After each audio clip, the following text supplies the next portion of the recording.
Bismillahirrahmanirrahim. Assalamualaikum warahmatullahi wabarakatuh. Jihad dan peperangan penting Rasulullah SAW, yaitu disyariatkannya jihad. Pengertian jihad dalam kitab Mujam al-Mawsi li al-Faz Al-Quran Al-Karim diterangkan bahwa kata jahada yujahidu bersama derivasinya maupun dua makna atau mengarahkan segala kemampuan perang di jalan Allah. Sedangkan kata jahada berserta derivasinya mempunyai arti gahayah al-niwah, tujuan akhir, mashakoh, kesulitan, al-waush, kemampuan, dan al-takah, kemampuan, al-maragi, Bahru Abu Bakar 1986 menjelaskan terhadap 4 cakup dalam berjihad, yaitu perang dalam rangka membela agama, pemeluknya, dan untuk meningkatkan kalimah Allah.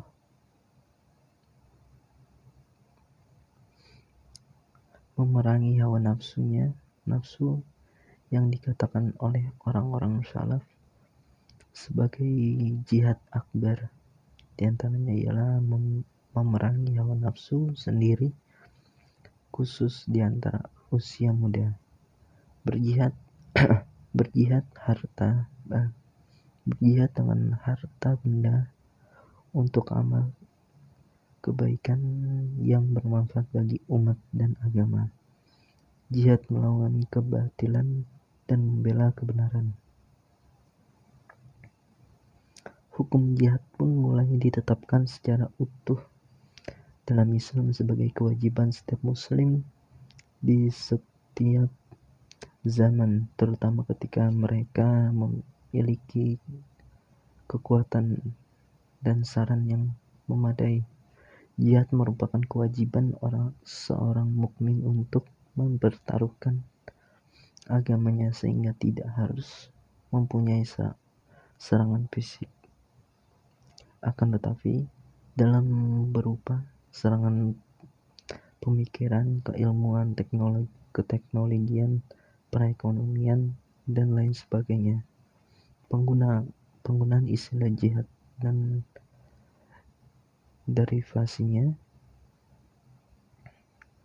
pada periode Makkah lebih ditekankannya pada jihad dalam berdakwah, yaitu berdialog dengan kaum Quraisy Makkah dengan dialog yang baik sehingga ajaran Islam dapat diterima dengan baik dan benar.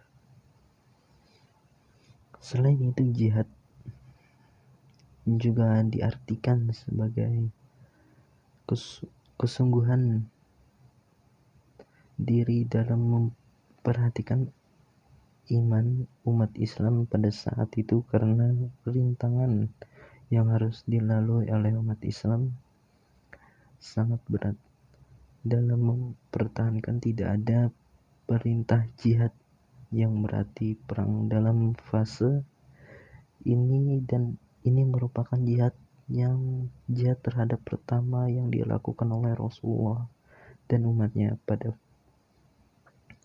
fase ini belum muncul pemahaman jihad dalam berperang. Perintah jihad dengan berperang dimulai pada abad kedua Hijriah, tepatnya ketika akan terjadinya Perang Badar, yang nama Rasulullah menyeru kepada para sahabatnya untuk berjihad dengan berperang melawan orang kafir. Perintah perang tersebut pada dasarnya belum bertujuan untuk menghilangkan kekafiran, akan tetapi perang untuk mempertaruhkan negara baru dan melindungi kebesaran dakwah. Jihad bertujuan untuk membangun masyarakat Islam yang menegakkan aturan dan prinsip ajaran agamanya. Jihad hanya diperintahkan untuk melawan musuh yang menyerang umat Islam, dan juga tidak dianjurkan berperang jika jalan damai masih dapat ditempuh, karena Islam adalah agama cinta kasih dan perdamaian. Perang Badar adalah nama sebuah lembah yang terletak di antara Makkah dan Madinah. Lembah diapit dua bukit, yaitu timur bukit bernama Utwah al-Quswah dan di barat bukitnya bernama Utwah ad-Dunya. Sedangkan di sisi selatan ada juga bukit bernama Bukit Al-Asfal. Sejak masa sebelum Islam, lembah tersebut sudah menjadi jalur yang banyak dilintasi kafilah khalifah dengan asal Makkah atau Yaman yang hendak berniaga ke Syam. Pada hari tanggal 17 Ramadan tahun 2 Hijriah terjadilah Perang Badar Al-Kubra. Perang ini terjadi karena Rasulullah SAW mendengar ada khalifah dengan milik kaum kafir Quraisy yang baru saja kembali dari Syam di bawah pimpinan Abu Sufyan bin Harb. Maka Rasulullah SAW pun menggerakkan pasukannya dengan tujuan merampas barang peninggalan yang dibawa khalifah tersebut sebagai ganti dari harta benda umat Islam. Akan berperang untuk menuntut harta mereka yang ditinggalkan di Mekah. Abu Sufyan yang masih berada di tengah perjalanan menuju Makkah ternyata mengetahui rencana pasukan muslim, maka ia pun mengirim Daham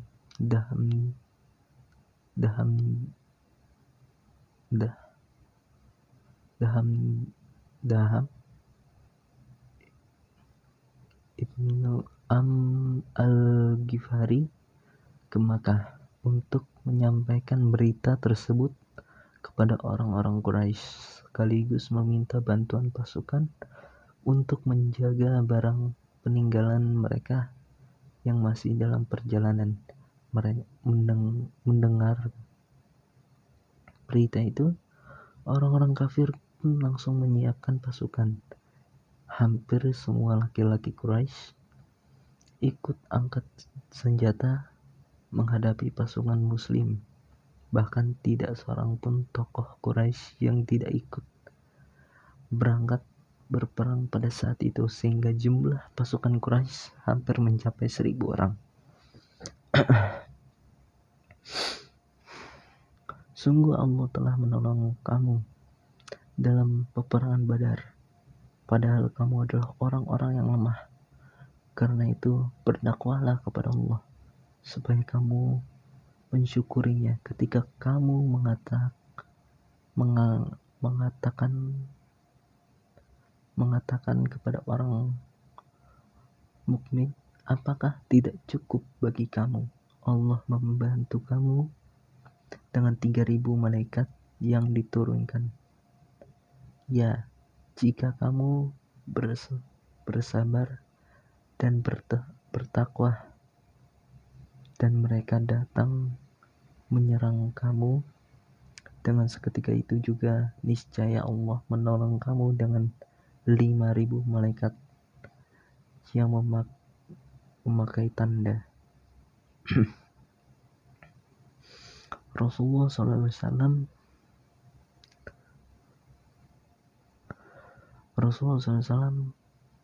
membariskan pasukannya, berbaris membujur panjang, disusul barisan lain di belakangnya. Rasulullah SAW menyiapkan pasukan di tempat masing-masing dan berpesan agar kaum muslimin tidak terburu-buru dan tidak menyerang dahulu. Di depan kaum muslimin terlihat Abu Jahal dan pemimpin-pemimpin musyrikin lainnya dikelilingi para penyanyi sambil menabuh gendang. Rasulullah SAW mendengar mereka dan berdoa demi kaum muslimin. Kedua belah kubu saling mendekat dan perang pun berkecamuk. Perang pun diawali dengan perang tanding. Pada pihak musyrikin majulah Aswad bin Abu Ash al-Makhzumi. Ini menantang salah seorang dari kaum muslimin, hingga akhirnya Hamzah bin Abdul Muthalib yang maju menjawab tantangan dari Aswad. Pertarungan yang sengit diperangkan oleh keduanya hingga akhirnya Hamzah memukul Aswad sampai jatuh dengan kaki yang berlumuran darah. Setelah itu Hamzah langsung membunuhnya. Belum puas dengan kematian Al-Aswad, salah seorang tokoh kaum musyrikin, yakni Utbah bin Rabi'ah, yang mengajak anak dan saudaranya menantang kaum muslimin berperang tanding tanpa menunggu lama. 3 pemuda Ansar maju untuk menjawab tantangan Utbah.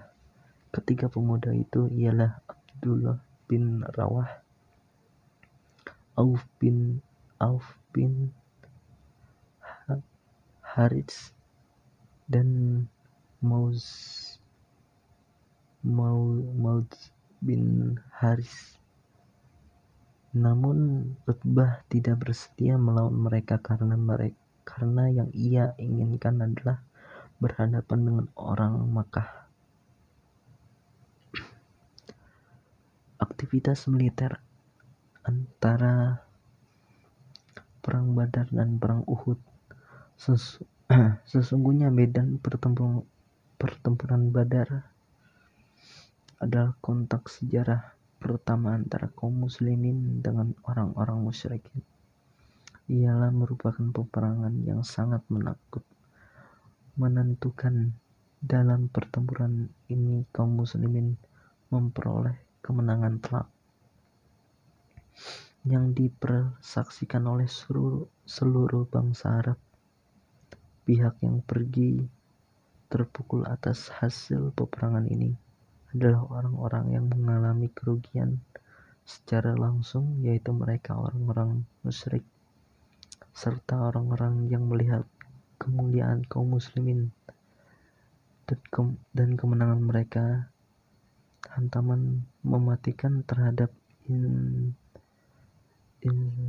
institusi keagamaan dan perekonomian mereka tidak lain mereka itu adalah kaum Yahudi. Hari yang masyhur pasti akan terjadi setelah akan ku dengarkan tangisan panjang kaum perempuan. Kenyataan orang-orang musyrikin telah mengirim peperangan habis-habisan ke depan gerbang Madinah yang kemudian dikenal sebagai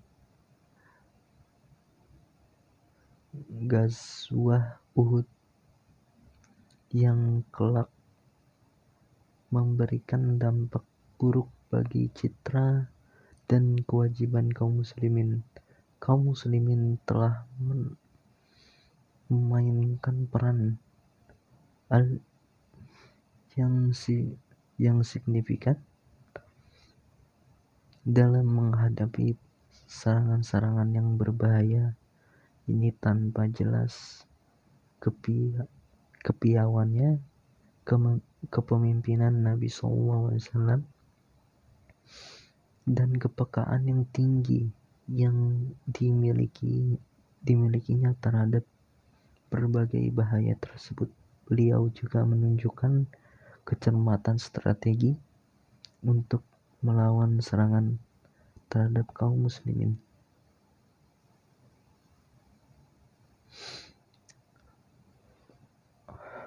Abu Rabit, tindakan pertama yang mereka lakukan dalam kesempatan ini ialah menghimpun kembali barang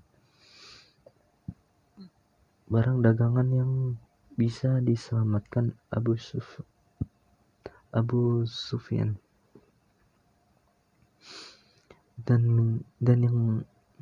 yang menjadikan sebab perang Badar. Mereka juga menghimbau kepada orang yang banyak hartanya. Mereka memenuhi himbauan ini hingga berkumpul unta dan 1.500 dinar. Tentang hal ini Allah menurunkan surat Al-Anfal ayat 36. Ayat ini berarti bahwa harta benda yang akan dibelanjakan oleh mereka guna menghadapi atau menutupi agama Islam akan membuat mereka menyesal sesudahnya. Kemudian di masa hidup di dunia akan dikalahkan dan kelak di akhirat akan dihalau dengan himpunan ke neraka jahanam. Pimpinan Quraisy lalu mengadakan persiapan untuk memerangi Nabi SAW dan pasukan kaum muslimin. Setelah tentara terkumpul, mereka lalu menghitungnya dan ternyata berjumlah 3.000 tentara pasukan perang. Mereka dikepalai oleh Abu Sufyan. Budak-budak mereka pun disuruh untuk majikannya masing-masing supaya ikut serta menjadi anggota pasukan dengan dikepalai oleh Abu Amir Rahib. Mereka pun membuka pintu dukungan bagi siapapun yang hendak ikut andil untuk memerangi orang muslim. Konspirasi untuk membunuh Nabi Muhammad SAW.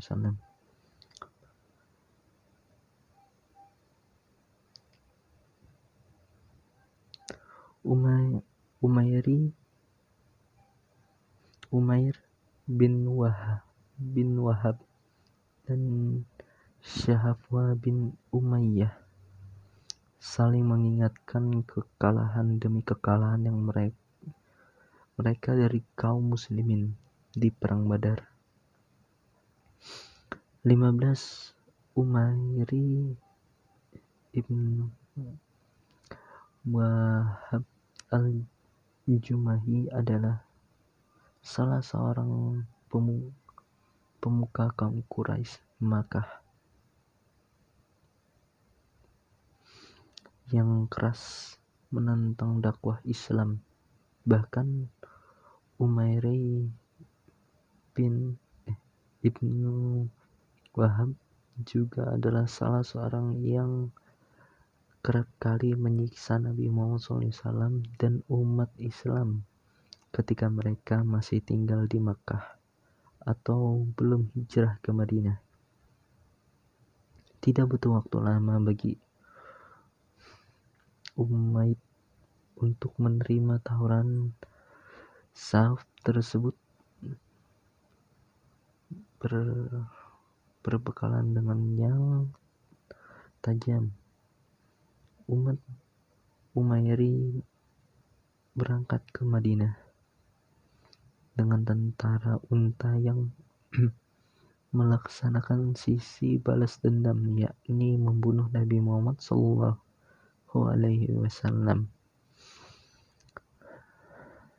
Sang junjungan umat Islam sambil menenteng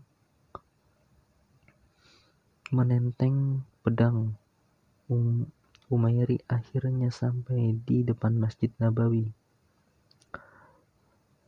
466 diperlakukan baik, tidak ada tujuan lain. Umayyad berkaitan dengan Nabi Muhammad SAW.